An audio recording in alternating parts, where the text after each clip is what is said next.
Ko sem jih sploh videla, sem mislila, da so neke palce.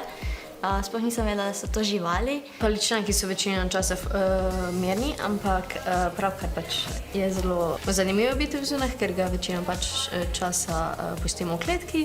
Zelo imajo lepljive noge in jih težko daš stran. Meni osebno je ključno, da ima otrok stik z naravo, živali so del narave. Imamo paličnjake, imamo zoofobe, imamo mokarje. Sem jim nosila hrano in vodo.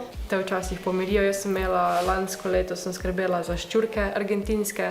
So neke vrste tudi hrana za prvi dve eksotični živali, ki smo jih imeli, to sta naši agami. Držim gringota.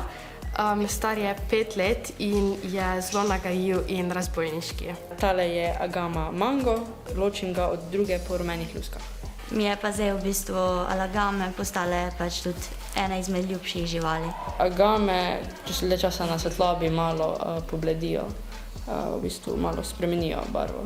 So se potem počasi priključile tudi še 3 kače. Okrog vrata mi leze mlečna kača, ima take lepe rdeče oči. Ni strupena, mislim, je prijazna. Prej so jedevali zmrzene mišje mladičke, danes bo podoba živo hrano prvič. Tako da imamo eno mlečno in pa 2 kraljeva pitona. Nisem bala nobene živali, razen pajkov.